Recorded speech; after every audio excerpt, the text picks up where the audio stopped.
Queridos amigos da Rádio Rio de Janeiro, sejam bem-vindos. Este é o programa Escuta que aí vem história. Meu nome é Cristina Brito e aqui juntos vemos as histórias trazidas pelo Espírito Irmão X, Humberto de Campos, através da mediunidade de Chico Xavier, e atualmente estamos vendo as histórias reunidas no livro Pontos e Contos, publicado pela Federação Espírita Brasileira. Vamos então, antes de começarmos a nossa história de hoje, lembrarmos aos amigos sobre o site da Rádio Rio de Janeiro, www.radioriodejaneiro.am.br. No site da Rádio Rio de Janeiro, podemos ter acesso aos últimos programas que foram ao ar, não apenas o Escuta que aí vem história, mas também os outros programas da grade da Rádio Rio de Janeiro, o que é muito importante e muito prático, já que podemos então ter acesso a esses programas qualquer dia da semana, qualquer hora do dia, muito conveniente, não é? No nosso dia a dia tão corrido. Podemos ouvir mais de uma vez, se quisermos, e eu perdi, não pude naquela hora, está lá, podemos recorrer. Também podemos pesquisar na Rádio Rio de Janeiro sobre o Clube da Fraternidade. O Clube da Fraternidade é a oportunidade que todos nós que amamos a Rádio Rio de Janeiro, que reconhecemos o valor da sua programação, ajudarmos na manutenção da nossa rádio. É uma ajuda mensal, mas todas as informações necessárias estão contidas lá no nosso site. Lembrando, não é, que a nossa rádio é mantida pelo esforço de todos nós, não é? Muito bem, queridos amigos. Antes também de começar, vamos lembrar mais duas coisas. Primeiro, o nosso e-mail, escuta@radioriodejaneiro.am.br, e a nossa página no Facebook. Programa Escuta que aí vem história. Temos uma página no Facebook. E agora, a partir do nosso 5º ano de programa, nós estamos postando em vídeo os programas que vão ao ar na rádio. Então, o programa ele vai sempre inédito aos domingos, 17h30, e na outra quinta-feira, na quinta-feira subsequente, nós postamos o vídeo no Facebook do programa, ok? Então, agora nós temos também a possibilidade de assistirmos em vídeo. Então, vamos lá à nossa história de número 7. Essa história se chama O Acidente Providencial. E nós poderíamos também arriscar um outro título para ela, lembrando-nos aqui de um ditado popular: há males que vem para bem. O acidente providencial é o título da história. Então, nos conta Humberto de Campos, na verdade ele vai contar aqui a história de um homem chamado Martinho Souza. Então vamos ouvir a história de nosso Humberto, que é uma história muito bem construída, não é? E nós vamos então contá-la e ao final comentamos, ok? Martinho Souza era rapaz inteligente, muito culto, mas excessivamente confiado a ideias fixas, ou seja, aquelas verdades inamovíveis de que é isso que eu penso, né? Teimoso, cabeça dura, aquela verdade, aquela verdade, aquela verdade. E aqui o nosso Humberto de Campos chama de ideias fixas. Após firmar esse ou aquele ponto de vista, não cedia a ninguém no campo da opinião. Conhecemos pessoas assim? Renovava os pareceres que lhe eram peculiares somente à força dos fatos, e assim mesmo apenas quando os acontecimentos lhe ferissem os olhos, ou seja, não adiantava falar, ele tinha que ver. declarava-se absoluto nas interpretações, ou seja, a ideia dele é que era a única verdadeira e ponto. E rebelde, atirava pesada argumentação sobre quantos lhe não aderissem ao modo de ver, ou seja, se tornava agressivo quando não concordavam com ele. E continua o nosso Humberto. Dentro de semelhantes características, foi colhido na trama sutil de terrível obsessão. A influenciação deprimente das entidades infelizes envolveu-lhe o campo mental em rede extensa de vibrações perturbadoras. E o desequilíbrio psíquico progrediu singularmente, controlando-lhe o sistema nervoso. O desventurado amigo começou por abandonar o trabalho diário, recolhendo-se ao ambiente doméstico, ficando lá dentro de casa, onde se consagrou ao exame particularizado do próprio caso, enquanto se alarmavam a esposa e os filhos pequeninos do casal. Se fosse hoje em dia, ele ficaria lá o dia inteiro na internet procurando os sintomas e as doenças que ele imaginava lá ter. Martinho, nome do nosso personagem, alimentava conversações estranhas, gesticulava a esmo, né? sem sentido a gesticulação, esbugalhava os olhos como se fixasse horrendas paisagens, dominado de incontido pavor. Não chegava a identificar as sombras que o cercavam, ameaçadoras e inflexíveis na perseguição sem tréguas, ou seja, isso bem define o que é uma obsessão. No entanto, assinalava-lhes a presença e captava-lhes os pensamentos sinistros em forma de cruéis sugestões.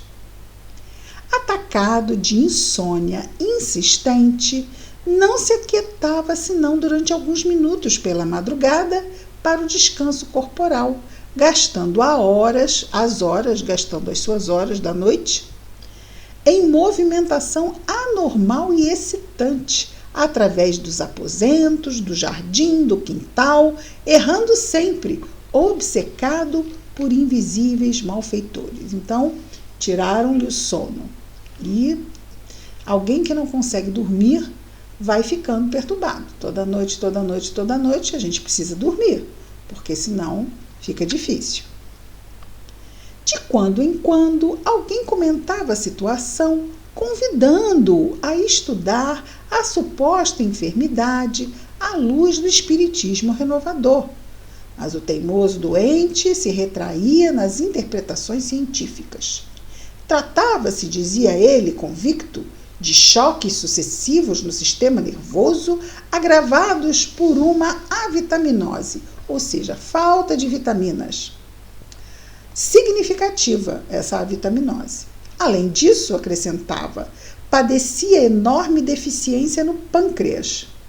Não se lhe processava a nutrição com a regularidade devida e via-se esgotado em vista da assimilação imperfeita dos alimentos.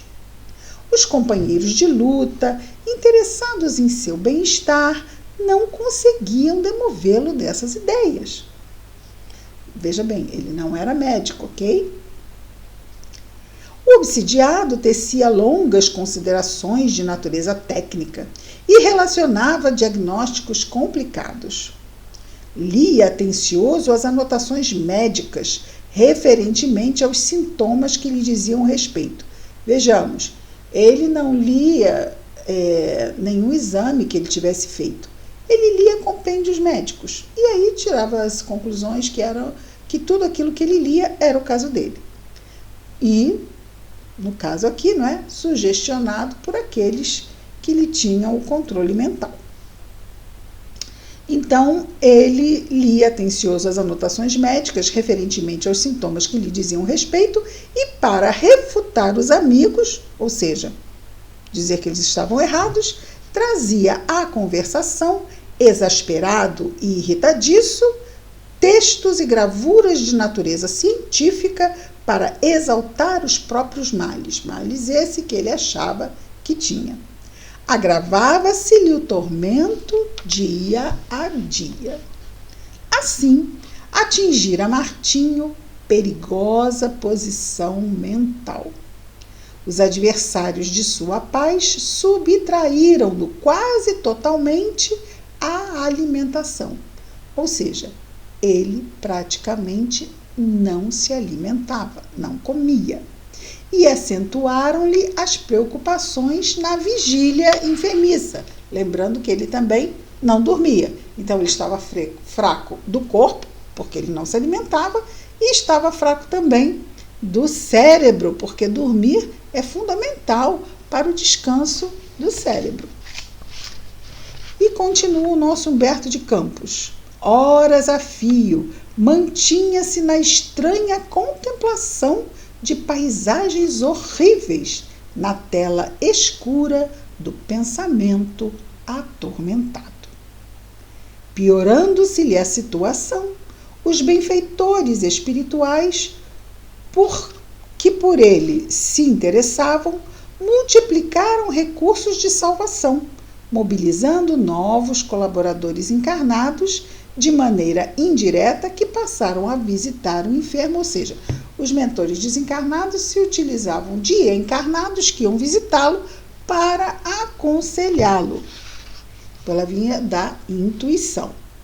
Passaram, então, esses encarnados a visitar o enfermo e agiam como verdadeiros emissários da solução indispensável. Eram portadores de consolação, remédio, esclarecimento e luz. Entretanto, o doente não se abria ao socorro que se lhe dispensava, que lhe era oferecido.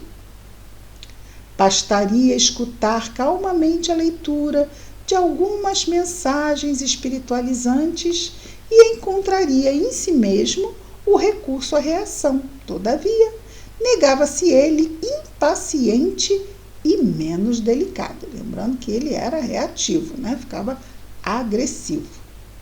Influências de ordem psíquica? Indagava exaltado aos visitantes. É rematada a maluquice de vocês. Sou vítima de exaustão geral por falta de suprimento vitaminoso adequado. Estou arrasado. Tenho o fígado apático, os rins intoxicados e os intestinos inertes, ou seja, parados. E estendendo o braço magríssimo, claro, né? Estava ali sem comer, estendendo o braço magríssimo na direção de um velhinho prestimoso que o visitava com frequência, exclamava com voz forte e retumbante: E o senhor Luiz, ainda me vem falar de atuação de outro mundo? Não será ironia da sua parte? Ou seja, o senhor está brincando comigo? Silenciaram os circunstantes, ou seja, as pessoas presentes, desapontados. Luiz Vilela, o tal ancião citado nominalmente pelo enfermo, traduzindo o pensamento de abnegados mentores invisíveis, retrucava sem irritação: Deveria você, Martinho, acalmar-se convenientemente para o exame das necessidades próprias. Como julgar com tanto rigor princípios edificantes e curativos que você absolutamente não conhece? Não devemos condenar sem base firme. Não sabe a quantos distúrbios pode ser conduzido um homem sob perseguições ocultas. Sei que o seu estado de agora impede a leitura meditada, ou seja, aquela leitura que nós ficamos refletindo sobre ela. Entretanto, proponho-me a ler para os seus ouvidos e a prestar os esclarecimentos que se fizerem indispensáveis. Creio, aprenderá você desse modo a consolidar as próprias energias e a refletir com mais clareza, repelindo as sugestões inferiores, mesmo porque, meu amigo, em qualquer processo de remediar a saúde do corpo, é imperioso sanear a mente. Mas o rebelde obsidiado não atendia. Não se detinha convenientemente, nem mesmo para registrar as considerações de ordem afetiva, ou seja, da esposa amorosa. Andava nervosamente de um lado para o outro, torcendo as mãos ou gesticulando sem propósito, gritando blasfêmias e queixas. Não aparecia recurso com que se pusesse sossegá-lo no leito. Quase desalentados, consultavam-se os amigos entre si o que fazer com Martinho. E não só no círculo dos encarnados sobravam as preocupações. Os enfermeiros espirituais partilhavam aflições e receios. Martinho não oferecia campo adequado ao entendimento, e por essa razão os algozes, ou seja, os obsessores invisíveis, ganhavam grande terreno na sua mente. Prosseguia perigoso impasse, quando, certa noite, um dos verdugos, um dos seus algozes obsessores, sugeriu ao doente a ideia de ir até a velha árvore de mangas, a mangueira do quintal, no sentido de respirar a atmosfera mais pura, subindo nos seus altos galhos. O doente assimilou a ideia encantado, sem perceber que o inimigo pretendia jogá-lo lá de cima no solo em queda espetacular, ou seja, um desastre. Recebeu o convite ardiloso e gostou. Aguardaria as primeiras horas da madrugada, quando a pequena família descansasse nos domínios do sono. Procuraria o ar puro, não é? Na copa, lá em cima da árvore, daquela árvore antiga, da mangueira. Possivelmente conquistaria forças novas ao contato das mais altas correntes de ar. Reconhecendo-lhe a disposição firme na execução do projeto, alguns colaboradores espirituais buscaram o diretor de suas atividades a fim de traçarem normas para o socorro urgente. Claro, Martinho poderia desencarnar, não é? O chefe, contudo, o mentor maior, ponderou muito calmo.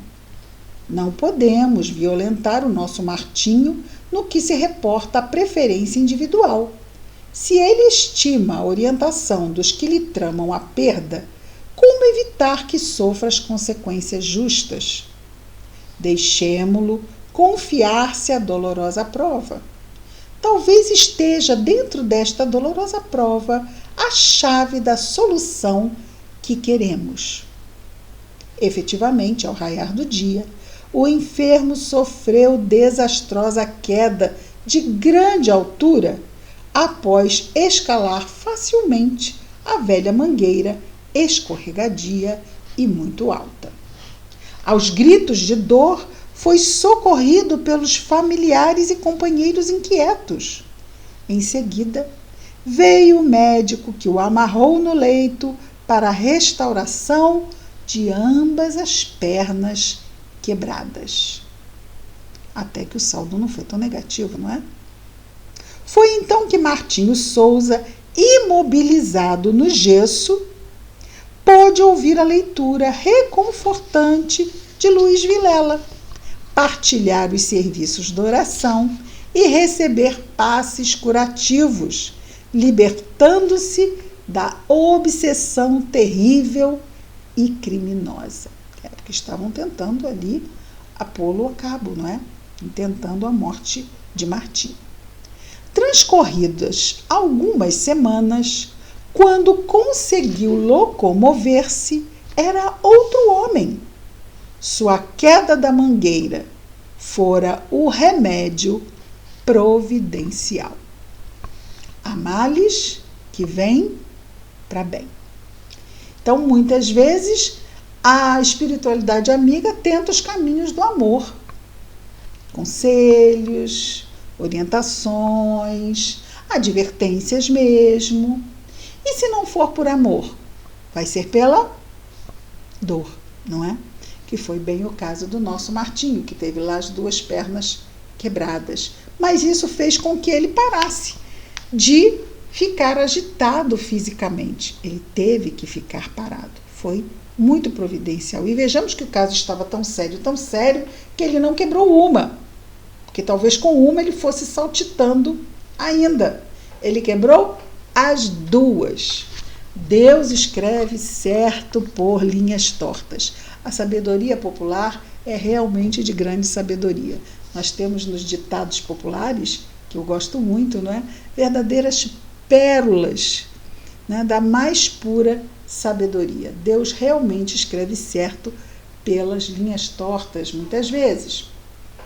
Principalmente quando nós nos atemos à rebeldia. Nós ficamos ali dando murro em ponta de faca. Ficamos, às vezes, ali sem admitir que não estamos no melhor caminho. E se nos mantivermos inflexíveis, podemos adoecer. Precisamos sempre abrir a nossa mente a refletir, tendo como parâmetro o Evangelho, as leis de Deus, estão na nossa consciência. A lei do amor, da calma, da compreensão, da fé, da confiança em Deus, nosso Pai, sabendo-o, todo justiça e todo misericórdia, não é? É fundamental para que este norte nos ajude lá, dia a dia. Amigos, um dia só de cada vez para evitarmos a ansiedade. Vamos viver um dia de cada vez. Vamos buscar o que eles aqui nos aconselham, a leitura edificante, a reflexão sobre essa leitura, a prece. Vamos buscar nos ligar ao nosso anjo guardião, buscar dele. E aí, como é que eu sei se é o anjo guardião? Se ele me der conselhos que me induzam, me sugiram, na verdade, não é? Que me sugiram a calma, a confiança, a perseverança no bem, não é? A compreensão. Isso tudo mostra que nós estamos indo lá no bom caminho. De qualquer forma, nós precisamos convir. Histórias como esta, nós sabemos que existem vários outros componentes. O que nos faltou aqui ao nosso Martinho, claro, ele não procurou nenhum médico. Isso é importante, não é? É importante. Vejamos que o tratamento espiritual é um tratamento importante, mas não podemos abrir mão, em problemas do psiquismo, de ajuda profissional. Isso é psicólogo, psiquiatra, isso é muito importante. Paralelo a isso, vamos fazendo o nosso tratamento espiritual. Mas amigos, não substitui o outro. O tratamento espiritual não vai substituir o meu tratamento profissional. Então, eu preciso sim cuidar do meu psiquismo, procurar um psicólogo, procurar um psiquiatra. Não é? Por quê? Porque daqui a pouco as pernas dele vão estar boas. E a mente, se não mudar, vai acabar caindo no mesmo problema. Jesus curava e dizia: vá e não peques mais para que algo pior não te aconteça. Então fica aí a nossa reflexão do dia de hoje. Muita paz a todos, que Jesus nos abençoe. Até a próxima semana com mais um programa Escuta, que aí vem história.